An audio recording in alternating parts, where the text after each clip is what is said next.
Good morning, good evening, good afternoon. Hello, everyone. Thank you for joining us, and welcome to Canadian Space Summit 2020. My name is Hussein Bukhari, and I am the External Relations Manager at Canadian Space Society, and I'll be your MC for the duration of the conference. The conference is divided up into 4 days, and it starts at 9 a.m. and will be ending at 12:30 with a networking session. The organizing team at the Canadian Space Society has put together a great conference for you to learn and catch up on all new things related to Canadians and the Canadian space industry. Our speakers are professionals in the space industry from all across Canada, tackling the global problems, and they're here to share their thoughts and stories. So we'll start this conference off, and we hope that you enjoy what we got in store for you. So today's outline, we'll start off with a list of opening remarks, CSS in review. We will talk in deep on a panel about Canada's role in lunar exploration and continue onwards towards the end.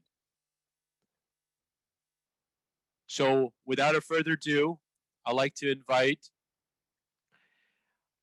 Ryan Anderson. Ryan is the current president of Canadian Space Society.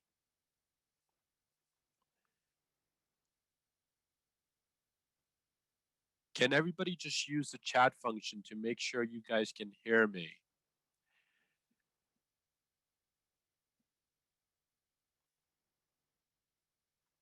Excellent.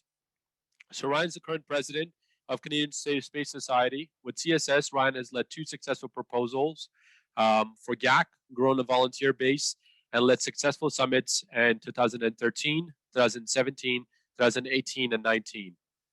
In his 14 years of experience, Ryan has worked on several satellite programs, include Telesat's LEO constellation, Cosmos SARSAT, PCW, Anik F2, Anik G1,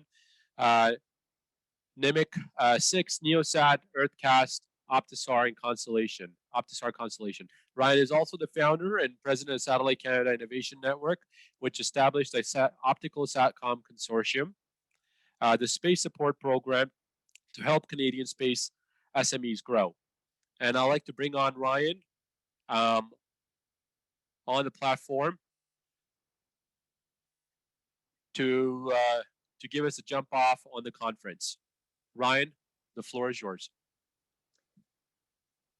Thank you, Hussein.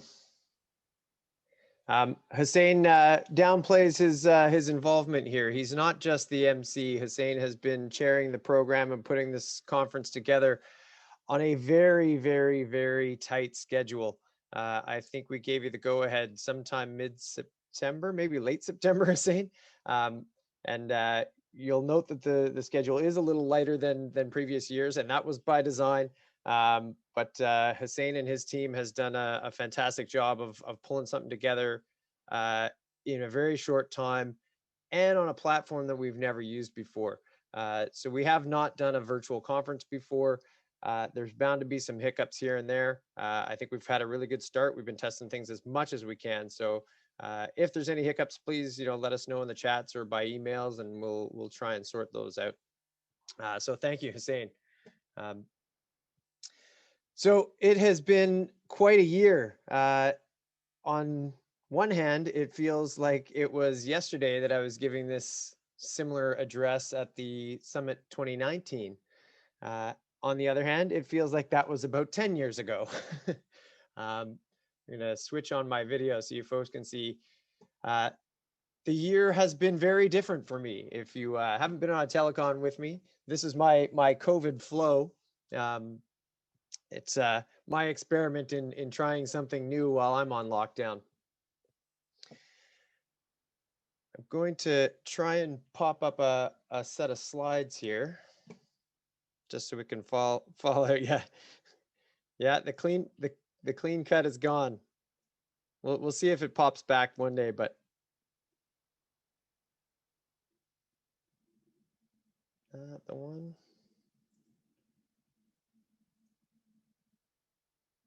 All right, do we get a slideshow out of that?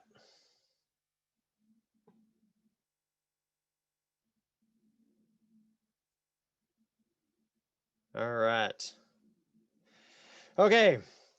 So thank you. As Hussein said, my name is Ryan Anderson. I have been around the CSS for about 10 years now, as Ottawa chapter chair, as Ottawa chapter treasurer, as vice president, and now as president for the past couple of years. Oh, I got presentation mode. Sorry. I will see if I can change that. There we go. We'll get all these hiccups out. Is that the presenter or the show? So just in the display settings up there, Ryan, at the top, you can swap the view. Swap presenter and slideshow. There we go. How's that?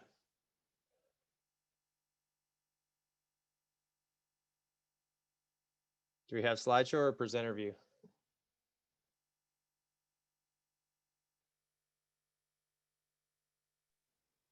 Right now, you've still got the How about presenter this? view. Should change shortly. Okay, we'll give it a sec.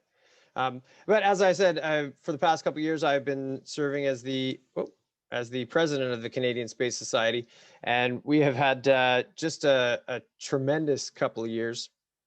And I will get into those in a little bit.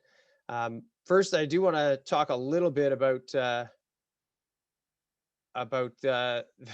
the thing that's on everybody's minds and should be every day for the last 256 days or so. For me, the whole COVID issue really started the last day of school that my kids attended, and we realized they weren't going back after the spring break of March 13th. Global pandemic has affected absolutely everybody on the planet, and I hope that the next slide's not too terrifying. Oh, you're still seeing my presenter mode? Okay. Sorry. Yeah, presenter here's mode's our still hiccups. On. Yeah. All right. What do we got? Screen 1, screen 2. That's presenter. How about that one? There we go. Perfect. There we go. All right. Success. Interesting. There were 4 different screens I could choose from, and I got the wrong one the first 3 times. Obviously, the COVID vaccine or the COVID virus has affected people from the lockdown to health issues to testing in fear to death. And the this graph here is what's keeping me up a little bit at night. Certainly that it's not very scientific, but to me, the slope of those cases in Canada in these last couple of weeks sure looks a lot steeper than it did in March. And it kind of feels like we're a lot less worried about it than we should be. So for all of you who have been affected, I'm thinking about you. I hope everybody on this call is thinking about this pandemic and how they can help and how they can help others. And I hope that we continue to be kind and thoughtful for everybody who's affected by this, by the health issues, by the mental health issues of being in lockdown, and also by the financial issues. There are people whose livelihoods are basically destroyed because of these lockdowns and issues going on. Please continue to be Canadian as you can and stick with the proposed recommendations. Wear your mask, keep away from people,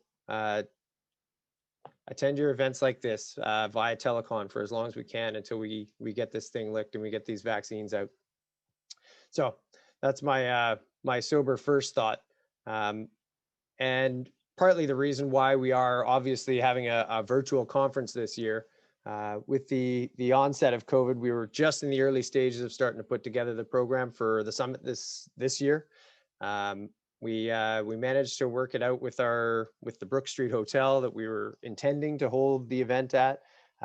They allowed us to push off for a year, and we'll come back hopefully next year, if not the year after, and we'll hopefully be able to get together again and do this all face to face and have the really good conversations and networking that we can do one-on-one when you're sitting around the coffee station. All right. As far as Canada in space, one of the big pieces of news for Canada this year is obviously the new CSA president. The first time a woman has been appointed in the role for full time, and I think that's a fantastic move. We had a chance to hear Lisa Campbell speak days after the announcement was made, so that was really great. It it also marks obviously the end of Monsieur Sylvain Laporte's excellent tenure as CSA president. Sylvain was perhaps not as colorful as a Walt Natinchik or some of the astronauts, but I think that was something that the CSA needed to resettle after some of the very short tenured presidents. So really excited to have Lisa on board and see where we go with the CSA from there. In terms of announcements and stuff in the year, I always like the kind of business side of space. So one of the things I look at is the state of the Canadian space sector report. So the report for 2019 was released this year, which represents the facts and the figures of the 2018 fiscal year. And what the data shows in there is the Canadian space industry basically bringing in revenues about $5.7 billion. And that is reported as an annual growth rate of about 1.3%. To put that into perspective, the Bank of America has the global space revenues and industry growing at an annual growth rate over the past couple of years of 10.6%. So for all of us in Canada, we should know that our 1.3 is pretty severely lagging the rest of the world. And that's an important note to take as we go into this next year and try to think about what we can do as an ecosystem to try and bring those numbers up and grow our sector. The other really interesting thing that has been happening in space, we've heard the phrase new space or commercial space. That is really, pun intended, taking off. Last year, according to Space Capital or Space Angels investment, 2019 saw $5.8 billion in investment in space companies and space-related companies, really led by a big investment in SpaceX and investments in these big mega constellations. That number was boggling. I'm surprised I haven't seen more headlines on this, but I looked up the number today from Space Angels or Space Capital as they're now branded. The number to date, so the first 3 quarters of 2020, is $17.5 billion. Almost 3 times more money invested in space this year over last year, which was a record. That is just incredible. That is just a vast sum of money going into all sorts of companies. So the big mega SATCOM constellations that are in a real mature industry, a lot of investment in Earth observation, investment in space domain awareness, space situational awareness, investment in GPS or global positioning, and in exploration. There's significant investments going into companies like iSpace that are intending to explore and exploit the resources of the solar system.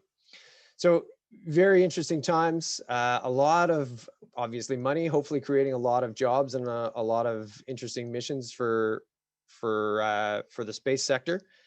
Again, it's really up to Canada to try and carve out a bit more of that market share, which we are doing. And there are companies that are doing quite well, gaining investments, some of which you'll hear from this week. GHGSat is one that's on top of mind, having received I think it's about a $30 million investment over the last few months. So I'll leave them to talk about their stuff, but it's certainly an interesting time where the utility of space and space missions is becoming much more commercial, and seeing some sort of value return on investments, rather than our old way of, the government has to pony up all the cash and force the benefits out. So very exciting times. Along with that last little bit of exploration, we have kind of the first steps. Canada signed on to the Artemis Accords. This is a US NASA-led initiative to gather the community, the space communities and space agencies, to build a framework on how we can operate, how we should operate and cooperate in let's call it extra LEO type missions, missions particular to the moon. The Artemis Accords include statements that the signatories have agreed to use as the framework for their operations and exploration of the moon and farther out. It deals with use of resources, preservation of the environment, cooperation, communication, letting each of us know what we're doing. It's a really great step towards treaties and commercial and trying to get a very concrete standard and set of operations for exploration missions and for operating on the moon. If we're going to be doing these things in commercial ways, even at government levels, you need to know what everybody else is doing and how we're going to do it. You want to have that level playing field. You want to have a set of rules that everybody understands and can work by. So this is an excellent step for Canada, an excellent step for the signatories to start this initiative, and hopefully we'll see more countries get on board and start to build out the framework of how we expand our operations farther and farther into the solar system. Another big news this year was Canada's contribution on OSIRIS-REx was put to the test. OSIRIS-REx was a mission that visited the comet or the asteroid Bennu, and it actually touched down and picked up a sample. Canada's contribution is the OSIRIS-REx laser altimeter, a very high precision 3D mapping instrument that basically maps the contour and elevation and shape of the asteroid. Again, Canada's contribution, Canada's collaboration with NASA and other partners on this allows Canadian researchers to get access to the data, and maybe somebody can correct me here, but I'm hoping some of the sample as well.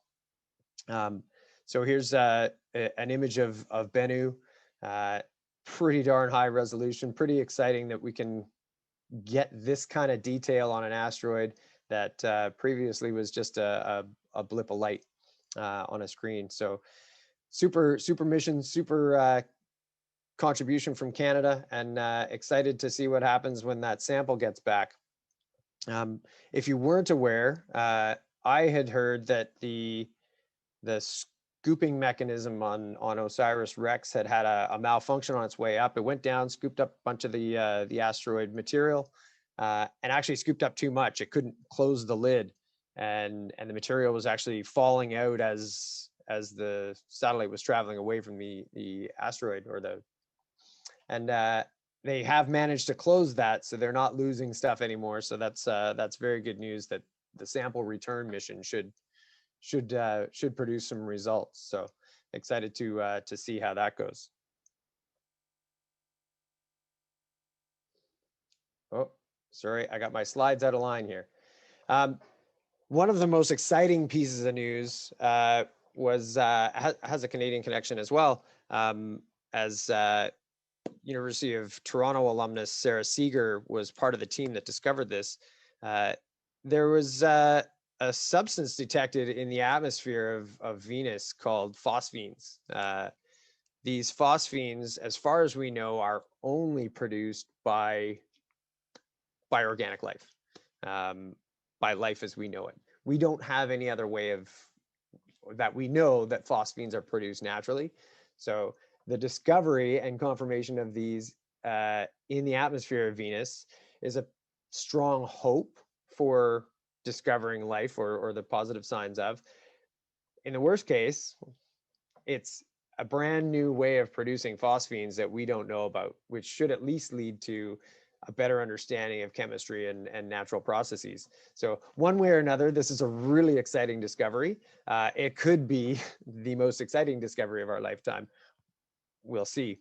Um, in just a random fluke and coincidence, the ESA mission Bepi Colombo was scheduled for a flyby shortly after the announcement of that discovery. So the discovery was September 14th of this year, and Bepi Colombo was scheduled and did fly by Venus on October 15th.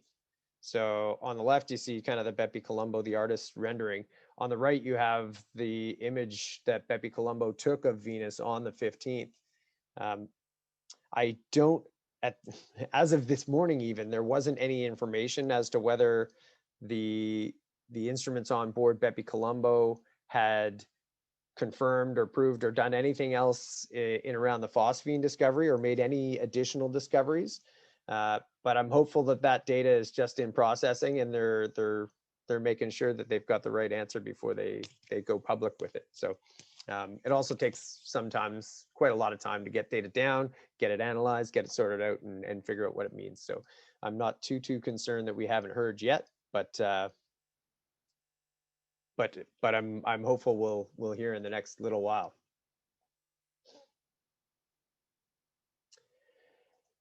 Oh, there we go.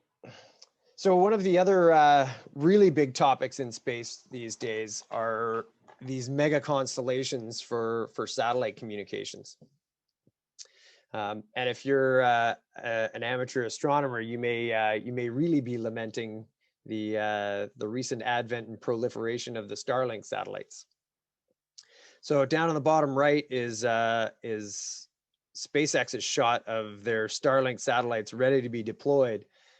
These are really small satellites, microsatellites that are providing broadband connectivity. They have some 895 of them on orbit already. They have opened up what they call better than nothing beta test that is available in some parts in Canada. It's roughly about $600 for the terminal and $129 a month. And they say they're getting really good speeds out of it. So take that as you will. Sometimes there's a bit of a hype machine going on, but still exciting that one of these LEO constellations is actually in some sort of service right now, because we've been talking about them for a few years. So Starlink, if you've signed up for the beta, you may be getting a call or an email from them that you can actually pick up your terminal and start some services soon. The other big competitor to Starlink was OneWeb. OneWeb, as many may have predicted, went into Chapter 11 bankruptcy and remained there for quite some time, where they have now emerged. So the top left there is the OneWeb satellite. They've got 74 satellites on orbit right now. Most of them built in Toulouse in the Airbus plant there, but intended to be built in the OneWeb satellites facility in Florida. These the emergence from Chapter 11 is interesting because it relied heavily on the UK government. So we all know about Brexit and the UK leaving the European Union. That leaves the UK without access to a global positioning system of their own. So previously they had access to Galileo through the European Union and European Commission agreements. So now they're looking for their own solution. And this was one hope in purchasing part of OneWeb, is that they may be able to put a position, navigation, and timing instrument on board these satellites and use that as a UK GPS or a UK Galileo, so that they have that kind of capability domestically. So that's interesting. I I know the GPS satellites are really big and complex and expensive to build. OneWeb is kind of the other way. It's a really low cost, crank them out volume type build. We'll see if they're able to develop a system or systems that can actually achieve what they want it to. Either way, you've got the UK government and a very large Indian conglomerate company, Bharti Enterprises, as the major shareholders, and they've dumped $1 billion of new money into that company. So that's significant. They're back on the board, so to speak. Let's go with Kuiper next. So top right is Amazon Blue Origin's Kuiper project. This is a really interesting scenario because the richest man on the planet has a ton of money to dump into making this successful, and he has done so far. So Jeff Bezos has put in about $1 billion a year for the last couple of years into Blue Origin and this Kuiper constellation. We don't have much in terms of what the capabilities and satellites look like yet, but I'm certainly keeping my eyes on this because it's nice to have that kind of a cash flow and not even need revenues to get started, which is quite a contrast to the other three up here that are really venture capital type risky investments, where they're borrowing money or getting investor money and hoping for returns, where Amazon is Amazon. They've got almost a tap for money these days. So the bottom left brings us back to Canada. Telesat is obviously Canada's satellite SATCOM operator, and they have had a LEO constellation on the books for quite some time. Actually, since I left them, that was my last project at Telesat when I was there. Was putting together that system that we see there. They have had some big announcements. The last year, they were awarded an $85 million SIF project to help part of the research and development and design efforts of that constellation. They've been engaging with Canadian companies and academics and small and medium enterprises in order to get all that done. The most recent announcement, and it is really a follow-on from a previous announcement, is that there was a $600 million promise to buy from the Canadian government. So the Canadian government has written an agreement with Telesat now that when the Telesat constellation goes up, the Canadian government will purchase $600 million worth of capacity from Telesat. That's a really significant step in terms of Telesat's development of the system. It lends a national level of confidence and sorry, what am I saying here? It lends the confidence that your national government is supporting your endeavors and will purchase the service once it's there. It gives them a backlog, which they can then take to lenders and say, here we actually have demand for the service. We have customers who are going to pay for this. So I expect to see some more developments out of Telesat and more announcements in the next little while. We've been waiting to hear who the winner is for building their satellites. So building their system out, they've been down to two main bidding teams, Airbus and Thales, for quite some time, over a year maybe. And now I think we're on the cusp of actually getting to hear who is the winner and who's going to build out that system with Telesat. Both Thales and Airbus have publicly pledged to put infrastructure and/or jobs in Canada. So that's exciting. I'm looking forward to that announcement and hearing what kind of investment and what kind of benefit that means to the Canadian space sector. certainly it'd be nice to have more Canadian space jobs.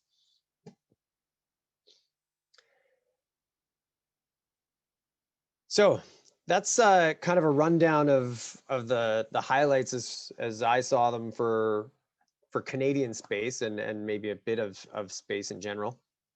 Certainly there were other interesting markers. The return to flight for the United States in terms of being able to carry crewed missions to the ISS is a huge step.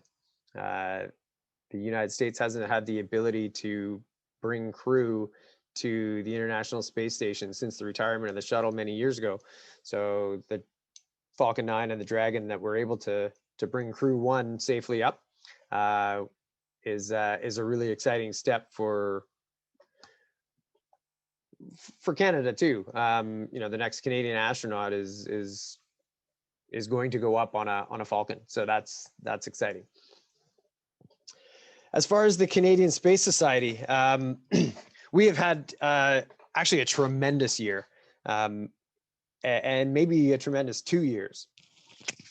The board in 2017, 2018 undertook a rather extensive strategic analysis of the Canadian Space Society, what we were doing, how we wanted to do it, what we wanted to achieve, and what it meant for the space sector. In the years in between, we have been working towards some of the following goals. So the 4 pillars that came out of that strategic initiative were inform, educate, engage, and shape. So the Canadian Space Society wants to be able to do each of these 4 things for Canadians. So inform, we want to inform our membership and the public about Canada's activities in space. And we do this through social media. We do this through a new podcast. We had previously done this through the newsletter. This might be one of the largest complaints we've had this year. A longtime volunteer and tireless volunteer, Glenn Strom, who I can never thank enough, decided it was time to retire from the newsletter this year, and we just have not been able to replace him yet. We are working on a replacement newsletter, and we hope to have that rolled out as soon as possible. But unfortunately, we've been on newsletter hiatus. But we have flipped over to our Space A podcast, so hopefully folks have tuned into that and learned a little bit. Educate. We want to educate people about the value of space, how it's used, how it works, how satellites work. We are looking to do this through workshops, through working with student groups such as SEDS and the MSSA, and other various student groups around the country. Engage is to engage our members through space-related projects and activities, through networking opportunities, partly through things like the summit. And one of the highlights that we've got going on in the Engage department this year is the development of a payload challenge to go along with the Launch Canada University launch competition. So if you're not aware, there is a launch competition underway in Canada, scheduled to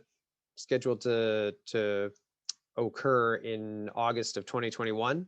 And we have taken the first steps towards putting together a payload challenge. So some small payload that will fit in the fairings of these student experimental rockets. Hopefully not too expensive, because you never know when a rocket goes boom. So certainly a nice way to engage and educate at the same time. We'll have more details on that as we develop them. And then finally, in shape, we want to be able to shape space policy, certainly to represent our memberships, to aggregate the voices of Canadians who want to see more space activity in Canada, want to support more space activity in Canada, and want to lend their opinions and experience and expertise to Canadian space policy questions. We'd like to kind of be a focusing lens for some of those activities. So the current board, after a few months of trying to live up to the goals of these four themes, realized that our volunteer base was not strong enough to get there. So our first big task and first big project was to increase the number of volunteers that we had, and to restructure the organization in a way that made for a functional flow up of information, created functional teams, and gave people a sense of understanding of what their roles were in the organization. So we built out a rather large org chart and started filling in.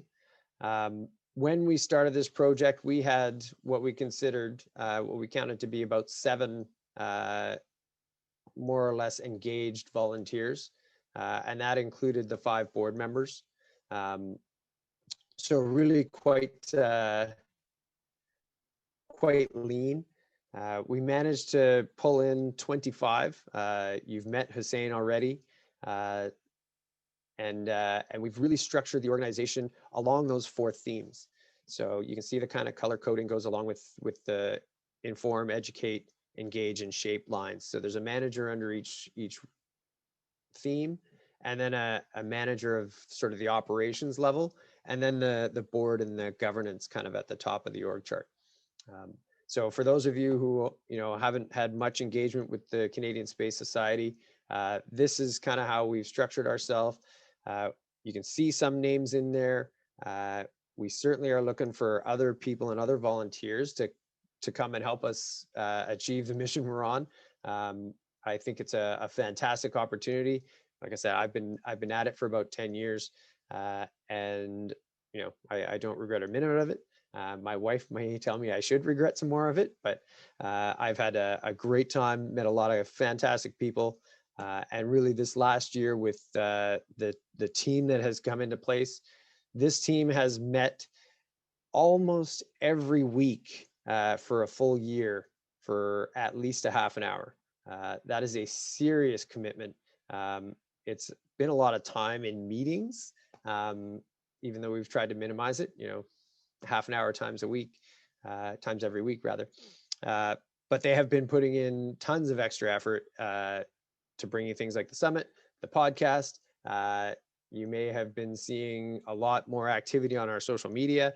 That is all part and parcel of the refresh and the refocusing of the Canadian Space Society over the last year and a half, 2 years. So there's more to come as we pull in more people and attract more volunteers. Hopefully some of you on this call, we will start rolling out more and more projects and furthering more and more of the ideas that we've got cooking up in the back to make things more exciting and more informative and more educational and more engaging in space for Canadians. Okay, one of those things is of course the Canadian Space Society's podcast, Space A. It's almost an elevator pitch, kind of about a 5-10 minute little podcast. So not too great an investment in time, focusing on Canadians who are doing really interesting and cool things in space. There are links to it. If you're following us on social media platforms, LinkedIn, Facebook, you'll find links there. You'll find links on the website. Excellent. We're looking to continue this perpetually, I guess, and then looking to maybe do a deeper engagement with members based on the podcast star for that month. Maybe have the podcast as a bit of a teaser for a bit of a deeper dive for Canadian Space Society members later that month.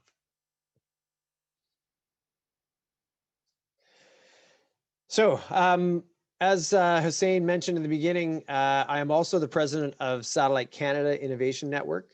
I know that sometimes it's hard to separate the two because they are doing a lot of things that are very much aligned, very much overlapping, and very much in lockstep, especially when earlier on I was the one doing all of it. Thankfully, I'm not doing that anymore. I have a lot of great people doing a lot of the implementation of these programs now, so that's been fantastic. One of the major wins for the Canadian Space Society in the last couple of years was that we made successful proposals to Global Affairs Canada under their, it was called GOA, opportunities for associations, or whatever the acronym was. It's now Can Export, and the win was that the Canadian Space Society was granted money to support Canadian enterprises to get to the International Astronautical Congress and to support the development of a Canadian pavilion at the IAC, the International Astronautical Congress, in 2019, as part of aggregating the Canadian voice on the international stage. So the Canadian Space Society has been a member of the International Astronautical Federation that runs the IAC for several years, and the win with GAC was really a big step for CSS in terms of being able to apply for, win, and deliver government programs. CSS contracted SATCAN, and you can talk about whatever C of I's conflicts of interest you want there. It was SATCAN had the people in place and the bodies and the employees to be able to pull this off. So CSS employed SATCAN to actually do a lot of the implementation of those programs. So SATCAN helped with the pavilion, helped with the travel expenses for SMEs and whatnot. So in terms of Satellite Canada, some of the other things that it has been doing is a similar restructuring of its mandate, where it's going, and what it wants to do. For background, for people who are hearing about SATCAN for the first time, it was born out of a space and satellite-based supercluster. So at some point, the supercluster program came out. Myself and a few other, call us silly, call us excited, call us optimistic, whatever you want.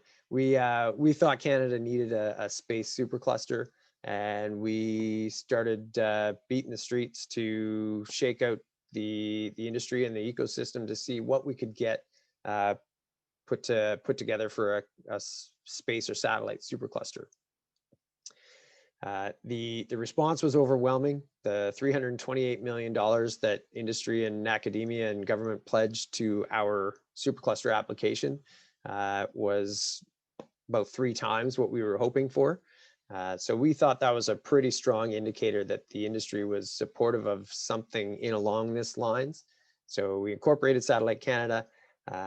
We obviously weren't as super as, or I said didn't think we were as super as we did.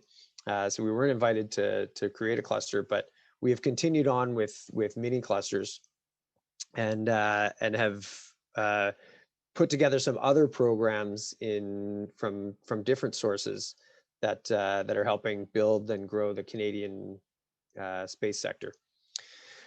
One of these is the Space Support Program. This is an NRC IRAP program, so the National Research Council's Industrial Research Assistance Program. They have funding to help companies grow and scale up for under various different programs and guises. This is a contribution to Satellite Canada to support small and medium enterprises in terms of consulting services. So companies pay an administrative fee, and they then have access to consultants, typically on the strategic level or the marketing level or the sort of networking pre-sales type level, like market understanding and market awareness and ecosystem understanding. We can do some other things under there, but that's sort of typically where that program is driven towards. It is in its third year and has helped 30 to 40 companies each year so far. So that's been really helpful. Great feedback from companies on that. The other big news in SATCAN's arsenal is the Optical Satellite or SATCOM Consortium. This is another program with the National Research Council, not IRAP, but the HTSN, the High Throughput and Secure Networks Challenge Program. So the HTSN program is NRC's challenge to achieve gigabit per second internet connectivity to everybody everywhere in Canada. A very lofty goal, especially when they're considering that gigabit to be two ways rather than sort of a lopsided more down than up. You need that two-way connectivity to enable telecommunications like this, teleconferencing, video conferencing, and many other applications that are emerging. So the NRC approached Satellite Canada at the Canadian Space Summit in 2018 and asked for input and feedback on what SATCOM technologies might be of interest to pursue to achieve that kind of connectivity. Then we were asked, Satellite Canada was asked to stand as secretariat for the development of a consortium to conduct some advanced research and development programs in the optical SATCOM space. So the consortium was formed September last year. 14 signatories joined the consortium as founders, including MDA, NRC, Carleton, and McMaster University as sort of the top tier of the consortium leading the projects. And then several other organizations, companies, not-for-profits, and universities have also joined. And now we are starting to grow the consortium organization by organization as we go along. CSA has just joined on. So that's exciting to see this technology area being developed and done in a collaborative, cooperative way under this consortium. The projects involve space-to-ground links, space-to-space links, the various different frequencies within the optical band, and quantum key distribution technologies, and even sort of the quantum photonics and being able to generate and receive and understand quantum signals. Tremendous potential in the whole optical photonics SATCOM realm. The constellations that I had mentioned earlier all have some plans, at least, for optical intersatellite links. The amount of bandwidth potential is unlimited when you compare it to our current radio frequencies. So very exciting to be part of that. National Research Council is investing about $1 million a year in cash, and the consortium in total is where are we? Probably about $2 million in kind contributions from the various member organizations, depending on how many you're counting at the time. So that's exciting. Hopefully we'll put Canadian companies at the forefront for being able to sell their systems and components into the SATCOM world going forward. I mentioned the joint program with Canadian Space Society and SATCAN with the GAC CAN export funds. The International Astronautical Congress happened again this year, but it was also virtual. So CSS and SATCAN had a virtual Canada Pavilion. So this is the virtual Canada Pavilion from 2020. A very different affair, as I'm sure we're all going to experience over this week of a very different summit. But but helpful certainly in this day and age to make sure that Canada and Canadian companies stay relevant and stay on the on the on the lips and minds of the other companies and countries in the world that are still looking to procure space and space systems. One of the twists this year in the CAN export program is because people can't travel, there's no travel grant. In the past, it's been up to 75% of travel costs could be covered for SMEs traveling to the International Astronautical Congress. Without the ability to travel, CAN Export has allowed and approved us to change that into a digital media grant. So small and medium enterprises can apply to the grant, and similar to the travel grant, can get up to 75% of their digital media development costs covered. So if you want to do a podcast or a blog setup, or a video virtual tour of your facility or something like that, CSS and SATCAN are able to help provide that and help subsidize that for SMEs. The Canadian Space Directory. This is its second edition. We're up to 22 companies in this edition, and again, growing rapidly. This is intended as a one-stop shop for Canadian space and adjacent industries. Certainly, if you have something to do in space, you have a job you want done, a product you want to buy, a service you need done, this is going to be the place to come to first. Call it the Sears catalog wish list for Christmas. It has spawned out of the IAC work, and should be a good reference for companies and individuals in government and academia going forward.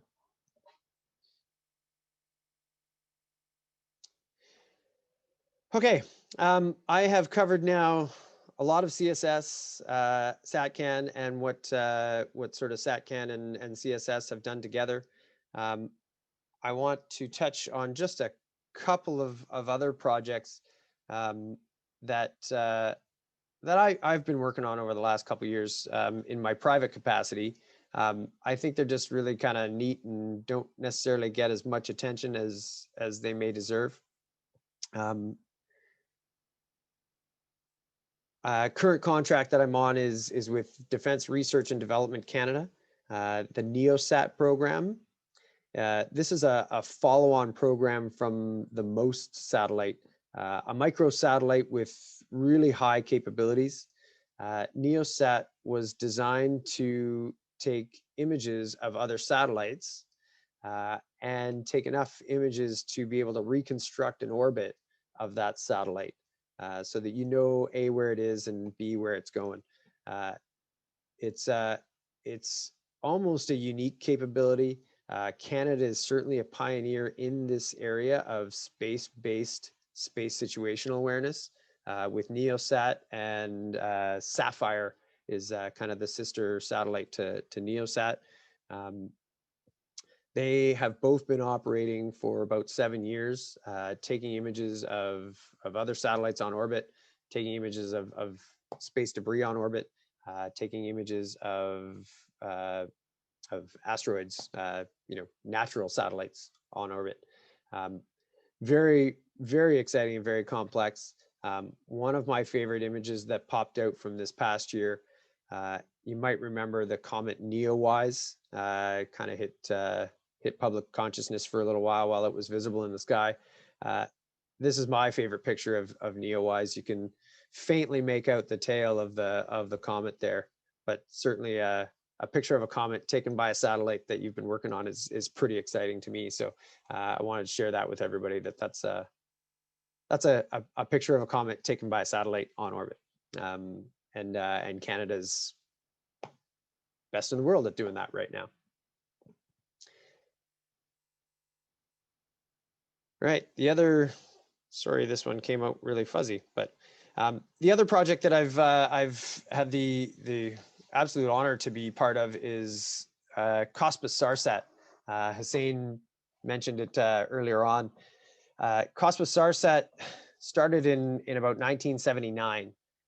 It was an agreement between Canada, France, USA, and at that point, the USSR. They all got together and decided that it was better to cooperate at the height of the Cold War in search and rescue efforts. And the SARSAT is search and rescue by satellite, SARSAT. And then COSPAS is the Russian version of that. And this is a system that, again, has been operating for almost 40 years, has saved countless numbers of lives. And how it operates is using a small constellation of satellites in low Earth orbit and a couple of satellites in geostationary orbit, or a few satellites, a number of satellites now in geostationary orbit. The beacons are carried by either individuals, so these personal locator beacons. The ELTs are aircraft beacons, and then there's maritime beacons as well. So ships, planes, and individuals can all have a different type of beacon. If you get into trouble, something happens, this beacon will emit a low power RF message beacon that is then picked up by the various LEO and GEO satellites.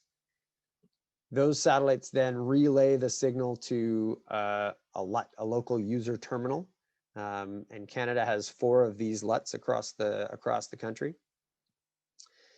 That signal is then interpreted. The location of the beacon is determined by the LUT, and that's passed to a mission control center, which then decides if the beacon is real and decides whether or not to deploy forces to go rescue people. They handle about 600 incidents a year across the system and save over 2,000 lives a year.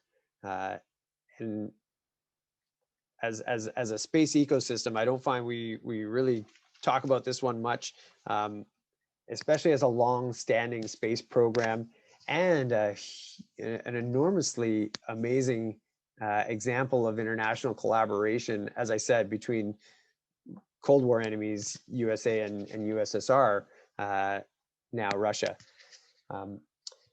Since the original inception in 1979, COSPAS SARSAT has, the agreement was formalized in 1988 with the 4 founders, and then a further 38 38 participants have joined since then. So the European Commission, several other countries, and a couple other organizations are involved now. So it is again a really exciting program and a highlight of international cooperation in a highly technical system. So all of these LUTs and mission control centers are now networked into each other, so that a beacon in one person's region can go to several participants' LUTs, and the message can get out to mission control centers, even if some of the nodes or some of the LUTs are down. So that's a really exciting system. And like I said, it has been LEO and GEO for the first 30 years or so. The LEO satellites are exceptionally good at locating. So what they use is the Doppler shift due to the relative speed of the beacon and the satellite. So the beacon is assumed to be stationary. The satellite is flying overhead at high velocity.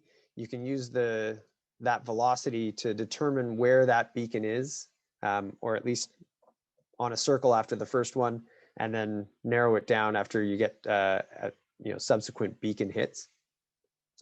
The trouble being is that they don't have global coverage. They don't have enough LEO satellites in the constellation to make sure that they're covering every square inch of the Earth at the same time.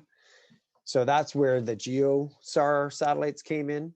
So geo being much higher, you can see, sort of a third of the Earth all the time from a geosatellite. The trouble is that there's no relative motion because it's geostationary, so they can't get a position fix from a geosatellite. So geo, you catch every beacon in its field of view, but you don't get a location. LEO, you get a really good location, but you don't catch every one, and you can miss them. So the Cosmos StarSat International has decided to move to MEOSAR, and we're getting to the really relevant piece to Canada right now. So MEOSAR being medium Earth orbit, we're adding a lot more nodes in the Cosmos StarSat network to be able to get position and catch every beacon. So right now, the Galileo constellation is carrying the European version of the MEOSAR repeaters, and it's just going into early operational phases. Canada has procured 11 and has options for another 10 or so MEOSAR instruments to go on the next flight of the GPS constellation. So what this will do is the beacons will then be picked up by multiple MEO satellites at the same time, and in a kind of a reverse GPS, a little more complex than that, but close enough. Use a sort of that reverse GPS to pinpoint a position of that beacon on the ground. So should lead to a lot more saved lives. Again, Canada's been involved and invested in this for over 40 years. Fantastic program. The Department of National Defense is the implementer for Canada. Just super program, super use of space, and saves a lot of lives. Okay, that is the end of my little spiel today. Not sure how long I spoke for, but I can certainly feel my throat getting a little scratchy. I am happy to chit chat for a little while, talk a little bit more about CSS's plans for the next little while, talk about any of the missions or anything talked about there, or happy to thank you folks and welcome you to the Canadian Space Summit and let you go on your next break or whatever it is.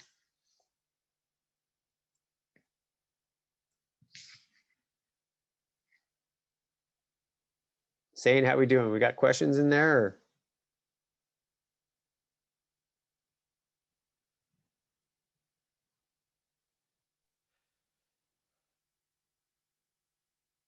No, I think we're pretty okay here in terms of questions. I don't have any questions that came up from our side.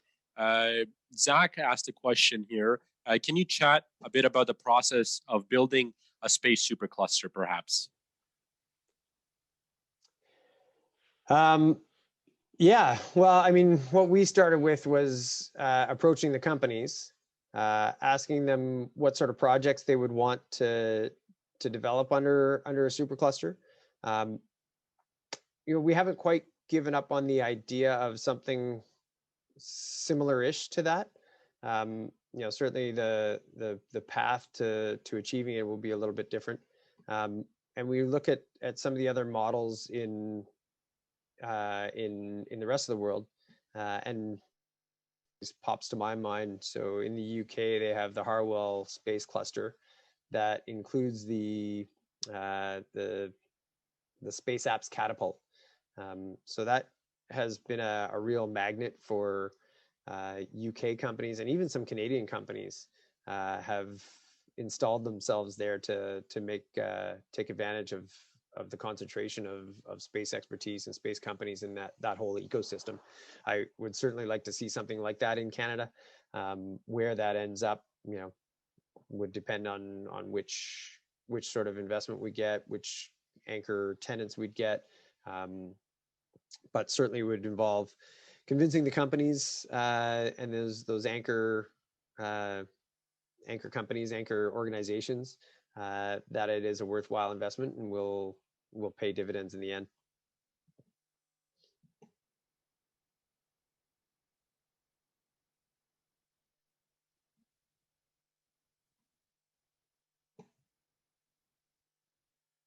And I'm seeing some good backfill on some of the stuff that I talked about. Some Neosat info in the chat and some Cosmos Sarsat info in the chat.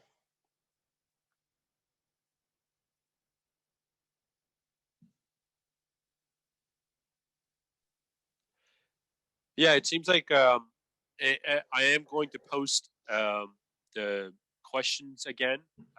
So if you folks have any questions, feel free to just click on the link and share it. We're monitoring those questions, and Ryan will be happy to answer any of them.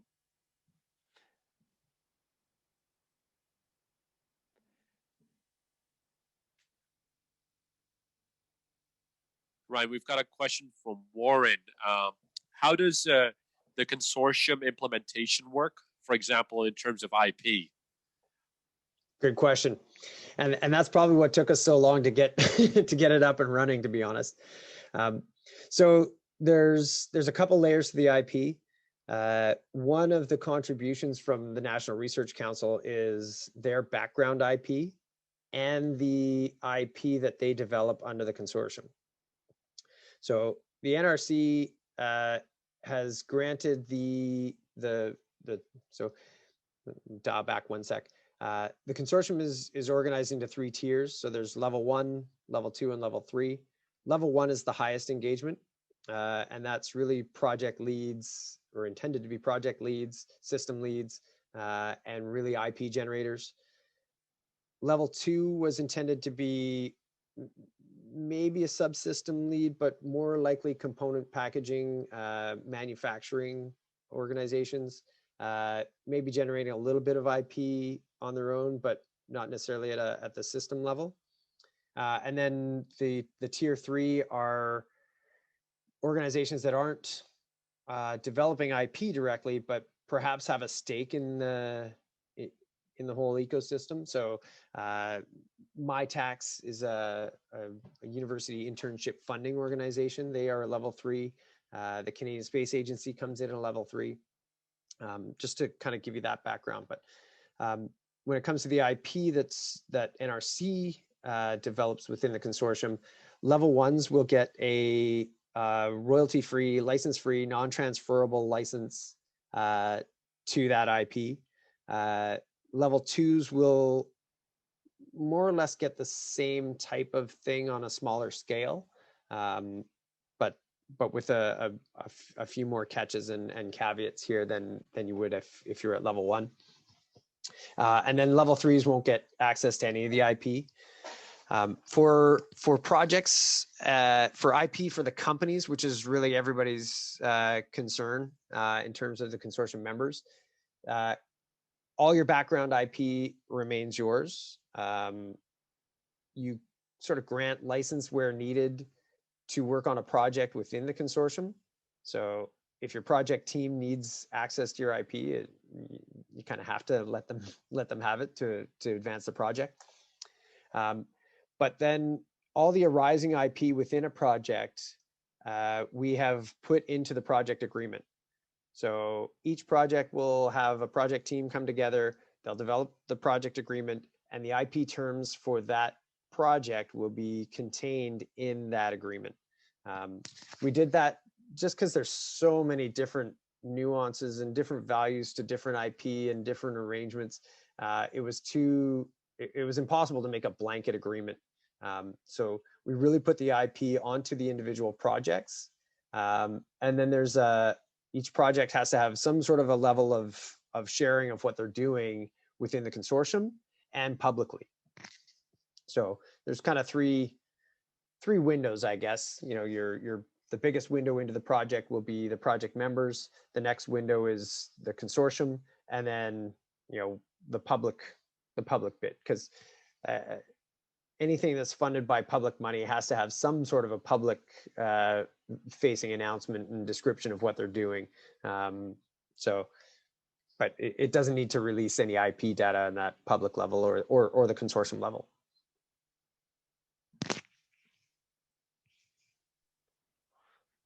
Excellent. Ryan, we've got another question. Okay.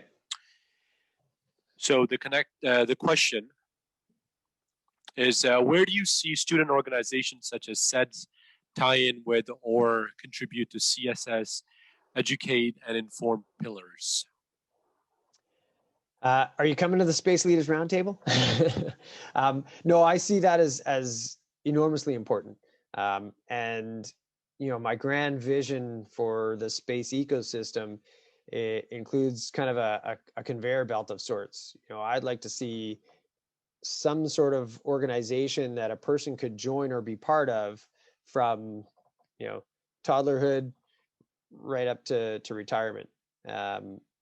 So all of that whole ecosystem, I think we need to build and develop. We need to develop the ties between all the organizations. So like CEDS and Space Generation Advisory Council and MSSA and all the other organizations that exist in Canada.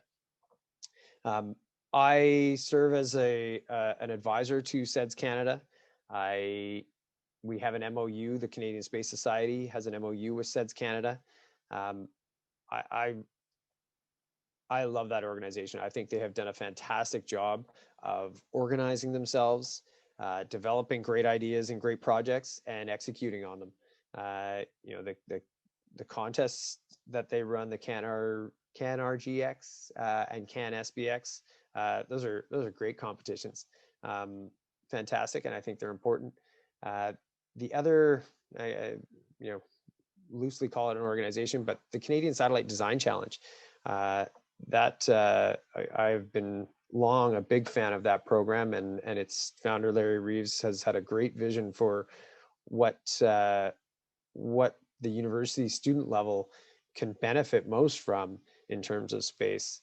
If you're not familiar with CSDC, that is on paper it's a competition where the winner would get a launch. The winning university designs and builds a 1 to 3U CubeSat, and the winner would get a launch. I think that is just a fantastic incubator program that the CSA has sort of picked up on too. There's the Canadian CubeSat program where they've funded 15 CubeSats across Canada, and they're going up on a launch sometime next year. Students are extremely important.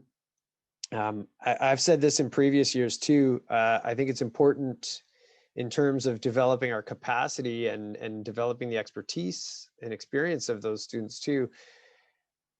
When I was at Telesat last, and if you've heard it before, bear with me.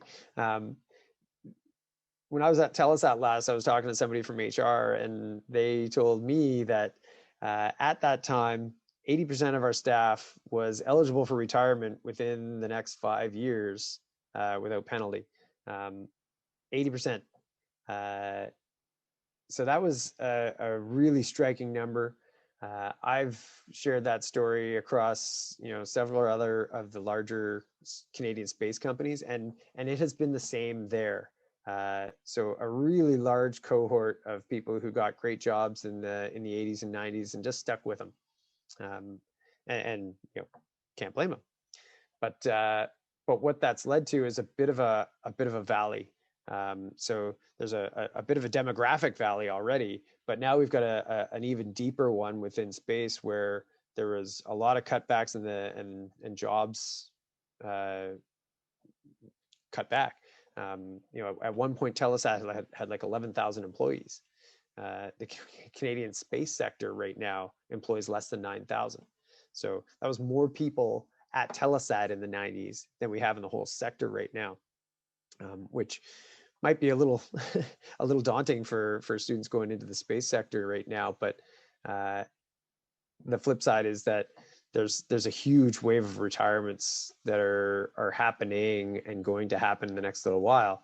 where the CSDC and the CEDS competitions come in is giving students some practical education, some hands-on experience with satellite and satellite systems, so that they're a little bit better prepared for jumping into things when the vacuum happens and they're kind of swept up into Gateway and these LEO constellations and all the things that are happening in space. I saw North Star mentioned out there. There's a lot happening.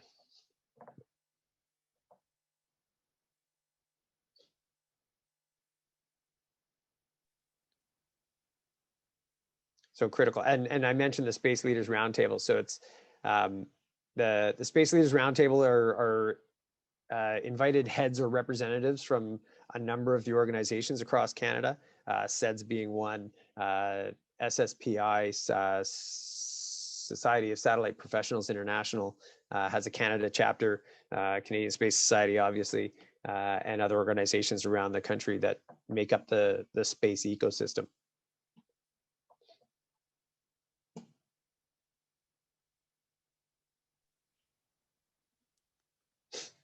Excellent. I think so.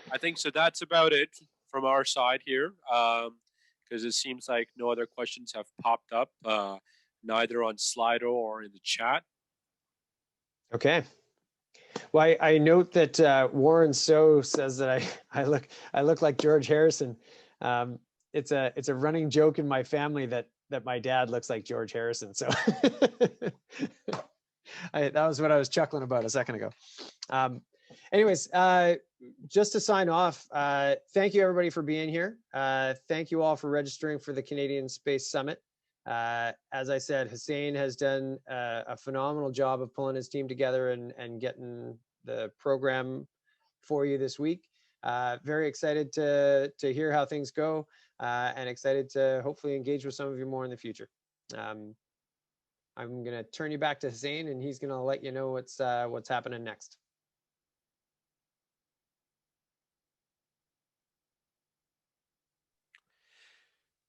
Excellent. Thank you so much. I really, really appreciate that. Thank you so much to Ryan for joining us. And so we have 15 minutes until our next session, folks. What I like to do is give you guys a little break for 15 minutes to get your coffees and come back and join us. We'll be back in our next session, which is about lunar exploration. We'll be signing off here, and there'll be another link in Sketch that you can join. So speak to you soon. We hope you're having a great time, and we'll see you in the next panel.